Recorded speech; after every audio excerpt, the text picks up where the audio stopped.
La voz de los protagonistas. Contacto telefónico.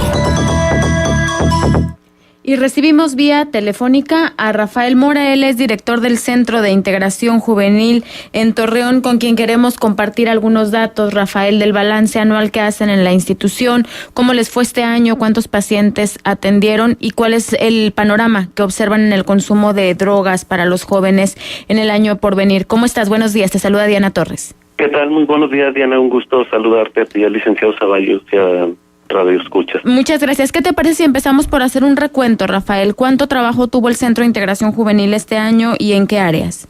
Mira, Diana, pues como cada año en Centros de Integración Juvenil intentamos priorizar la tarea de la prevención. Sabemos que son muchos más los jóvenes que no consumen drogas y hacia ellos tenemos que dirigir esta parte de nuestra tarea.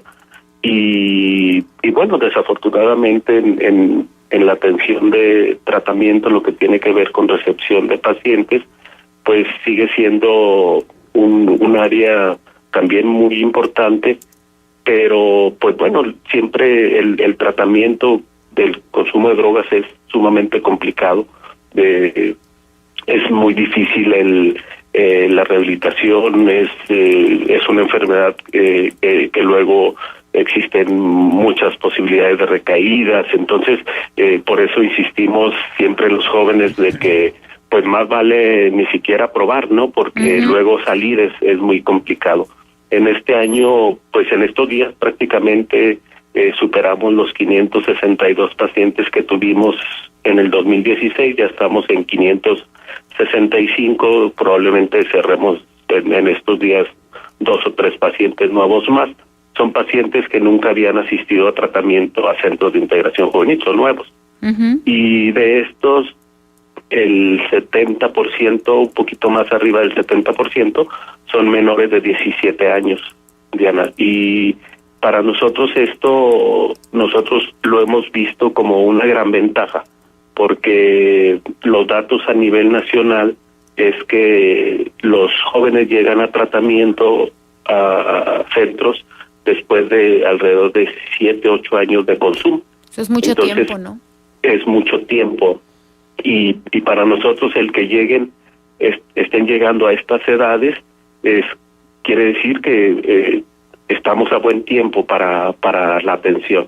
Oye, Rafael, pero sí, también sí. quiere decir que empezaron muy chiquitos.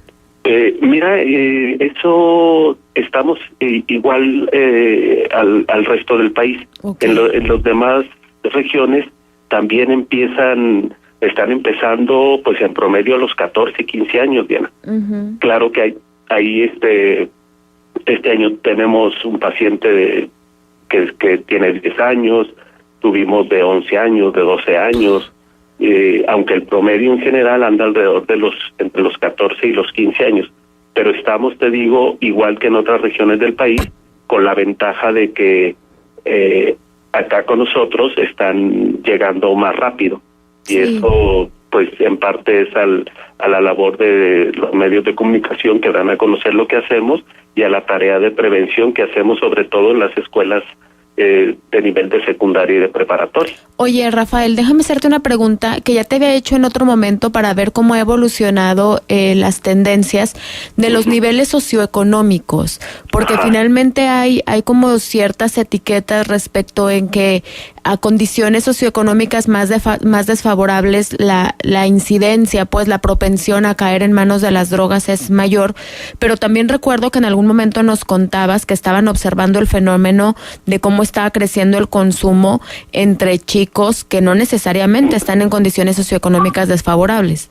Así es, Diana. Creo que se tiende mucho a estigmatizar que si alguien tiene pocos recursos económicos o la familia vive en unas zonas más desprotegidas de la ciudad, existe más consumo de drogas ahí. La verdad es que nada más, lo único que cambia es el entorno en el que la consumen, cambia también el tipo de droga que pueden estar utilizando. Nosotros ya hablábamos el año pasado, Diana, justo para estas fechas, de un reto que íbamos a tener en el 2016 con respecto del consumo consumo de cristal, que era una sustancia que no se daba su consumo como se está dando en este último año.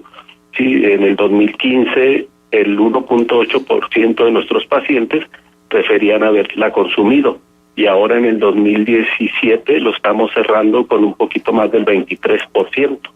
Entonces, el brinco que da en 2 años es, creo yo, impresionante, ¿no? Porque hablar de un 2 a un 23% en muy poco tiempo, y eso pues nosotros lo advertimos desde finales del año pasado, que se tiene que reforzar la tarea de la prevención, pero también lo que tiene que ver a quien le corresponde con la disponibilidad de la sustancia, ¿no? Porque no puede ser que esta droga ande circulando como si nada, ¿sí? Claro. Y los jovencitos, sobre todo porque tenemos la característica, Diana, a diferencia de otros lugares del país, esta droga se usa por jóvenes mayores de 23, 25 años, y en nuestra región apareció con jovencitos de estas edades que hablábamos, de menores de 17 años. Entonces, sí es algo que todo mundo tenemos que poner pues la alerta, ¿no? Para poder atender esta situación. ¿Cómo se ha movido en función también de los reportes de la autoridad, tanto de incidencia delictiva como de aumento de venta o detención de puntos de venta de estas drogas? ¿Ustedes han cruzado ambos datos? Es decir, se consumen más este tipo de drogas, evidentemente, porque circulan más en la ciudad, pero ¿qué tanta relación hay entre estos dos factores? Mira, Diana, no sé, a nosotros no nos toca ver esa parte, pero yo sí he planteado desde finales del año pasado que teníamos, o a quien le corresponda, tenía que hacer como un análisis de si la aparición de esta sustancia no tendría que ver con el impacto que estaba teniendo, por ejemplo, el aumento en el tema de las violaciones, en el tema de la forma de asaltos que se están presentando, que son muy diferentes a como se estaba presentando anteriormente, y te lo menciono porque esta sustancia, el cristal, justo provoca que quienes la consuman tengan muy poco control de los impulsos, tanto del impulso sexual, que tendría que ver con esta parte de que pues no les importa si están usando esta sustancia, no les importa con quién tener una relación sexual. Yeah. Y habría que revisar esa parte, así como también como alguien bajo los efectos del cristal o en el síndrome de abstinencia por cristal puede ser capaz de navajearte por quitarte la bolsa o el celular. Y que es mucho de lo que se ha presentado en los últimos meses. Sí. Estos asaltos como más raros, ¿no? En la tiendita de la esquina, en las calles. Entonces habría que desde su experiencia, por lo que entiendo, entonces tiene que ver con que hay más individuos como con estos niveles de alteración, que posiblemente se pueda hacer una lectura respecto a que están consumiendo este tipo de droga. Sí, yo creo que sí tiene mucho que ver, y que tendrían que, a quien le corresponda, a la autoridad que le corresponda, pues revisar esta parte, porque si los usuarios de cristal con estas alteraciones se dan en muy poco tiempo, o sea, y el deterioro mental que provoca también es en muy pocos meses. Entonces, pues vamos a tener la bronca también de cómo dar atención en el área de la salud física y mental a estos pacientes, ¿no? O estos usuarios de esta sustancia. Ya. Oye, y para el año que entra, ¿qué riesgos visualizan? ¿Sobre qué tendríamos que estar atentos quienes estamos en un contacto con el desarrollo de jóvenes y niños en la región?